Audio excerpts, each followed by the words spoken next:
Saya mau bagiin sesuatu yang penting banget nih. Ini bukan sekedar teori keuangan biasa, tapi sebuah pengamatan dari puluhan tahun melihat orang membangun dan menghancurkan kekayaan mereka. Anggap aja ini sebuah fondasi yang, kalau kita pasang dengan benar, bisa mengubah total arah hidup finansial kita selamanya. Oke, kita mulai dengan pertanyaan yang mungkin agak menusuk ya. Coba bayangin kalau besok pagi keran penghasilan Anda tiba-tiba mati total. Berapa lama Anda bisa bertahan? Sebulan? 2 bulan? Kenyataannya bagi banyak orang, setelah lewat dari masa itu semuanya mulai goyah. Cicilan macet, keluarga panik, ujung-ujungnya cari utangan. Anda tahu, yang membedakan orang yang hidupnya terus naik kelas sama yang gitu-gitu aja tuh seringkali bukan soal kepintaran atau hoki. Perbedaannya seringkali terletak pada satu angka ajaib. Untuk konteks di Indonesia, dengan biaya hidup dan semua tekanannya, angka itu ada di kisaran 35 juta rupiah. Dan ini bukan angka ngasal ya, angka ini tuh kayak saklar. Nah, dalam beberapa menit ke depan kita bakal bedah tuntas kenapa sih angkanya harus segitu, terus gimana otak kita sebenarnya bereaksi sama stres keuangan. Tentunya kita juga akan bahas cara praktis buat nyampe ke sana. Plus, kita akan lihat jebakan-jebakan zaman sekarang dan apa yang harus dilakuin setelah target ini tercapai, biar fondasinya kuat, nggak gampang goyah. Oke, yuk kita masuk ke bagian pertama. Kenapa harus 35 juta? Apa sih istimewanya angka ini sampai bisa jadi titik balik yang krusial banget? Biar gampang, coba lihat kisah dua tetangga ini, Pak Heri dan Pak Sony. Gajinya 11-12 lah, bedanya di mana? Pak Heri selalu pakai uangnya dulu baru nabung kalau ada sisa, yang biasanya sih ya nol. Sebaliknya, Pak Sony begitu gajian langsung sisihkan 20% di awal, sisanya baru buat hidup. 10 tahun kemudian, bedanya kayak langit dan bumi. Pak Sony bukan lebih pinter, dia cuma pegang satu prinsip sederhana, bayar diri sendiri dulu. Nah, ini dia intinya. Angka 35 juta itu adalah jumlah minimal yang bisa menjalankan dua fungsi vital sekaligus. Sekitar 20 jutanya itu jadi dana darurat. Ibaratnya perisai atau baju zirah kita buat bertahan kalau ada apa-apa. Nah, sisa 15 jutanya itu jadi modal produktif. Benih pertama yang kita tanam biar bisa mulai menghasilkan uang, bahkan pas kita lagi tidur. Kalau di bawah angka ini, pasti ada satu fungsi yang nggak terpenuhi. Sekarang, ayo kita lihat sisi lainnya. Gimana semua ini berpengaruh ke dalam kepala kita. Dan ini bukan kiasan loh, ini beneran soal perubahan cara kerja otak. Jadi, di dalam otak kita itu ada dua sistem yang terus-terusan bersaing. Ada otak emosional yang maunya serba instan, pokoknya mau sekarang. Dan ada otak rasional yang mikirin jangka panjang.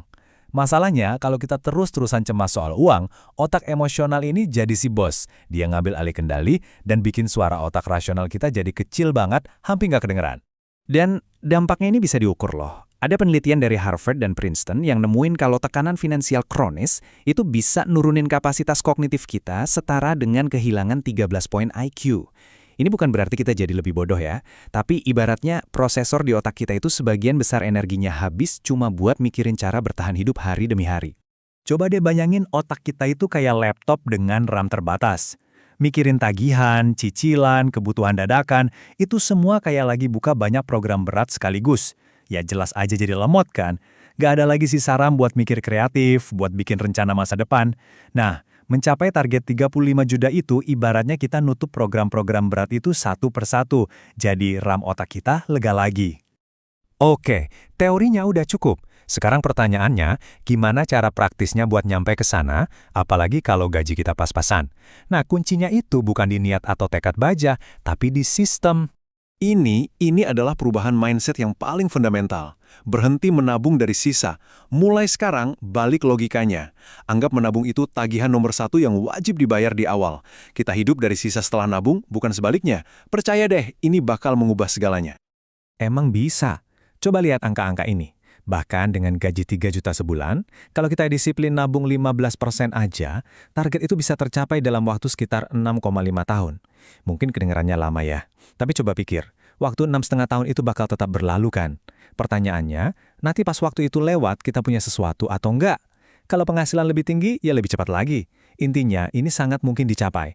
Triknya biar berhasil itu simple, cuma 3 langkah buat ngakalin diri kita sendiri. Pertama, buka rekening tabungan di bank yang beda. Biar apa? Biar agak susah diambilnya. Kedua, tentuin prosentasi yang realistis buat kamu. Nggak usah muluk-muluk. Ketiga, dan ini yang paling penting, langsung atur transfer otomatis di tanggal gajian. Udah, Setel dan lupakan. Biarin sistemnya yang kerja, bukan kemauan kita yang naik turun. Tentu aja, membangun fondasi ini nggak bakal gampang. Kenapa? Karena di luar sana ada banyak banget sistem yang sengaja dirancang buat bikin kita gagal. Kita harus kenali dulu musuh-musuhnya. Pinjol, paylater, dan semua kemudahan kredit lainnya itu sengaja dirancang untuk manfaatin kelemahan otak emosional kita yang pengen kepuasan instan. Ditambah lagi racun dari media sosial yang bikin kita ngerasa hidup kita kurang terus.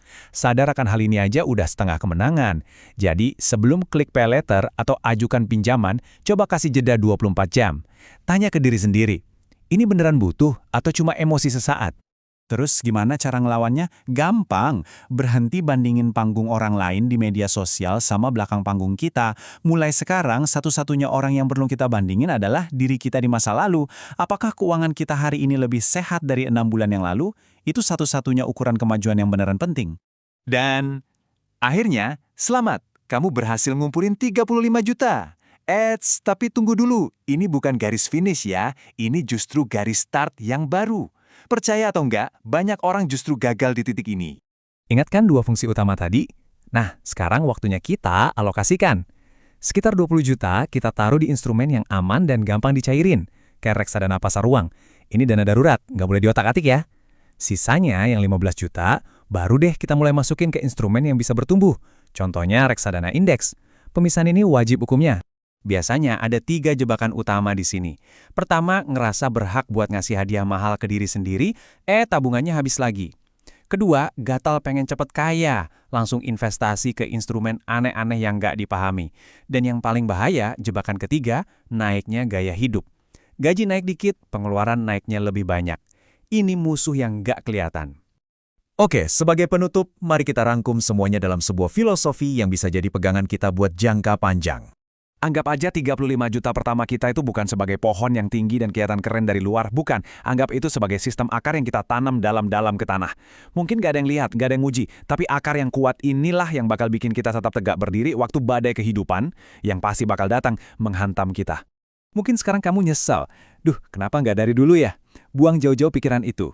Menunda-nunda adalah kesalahan finansial yang paling mahal. Waktu itu, satu-satunya aset yang nggak bisa kita beli. Jangan sampai kehilangan 1 hari pun lagi. Waktu terbaik kedua untuk mulai menanam pohon finansial kita adalah sekarang, hari ini. Jadi, setelah semua ini, pertanyaannya kembali ke Anda. Ini bukan lagi soal nabung kan? Ini soal membangun identitas baru. Soal jadi orang yang secara sadar dan sistematis membangun masa depan yang lebih baik untuk diri sendiri. Pertanyaannya, akar seperti apa yang akan kamu mulai tanam? Hari ini juga.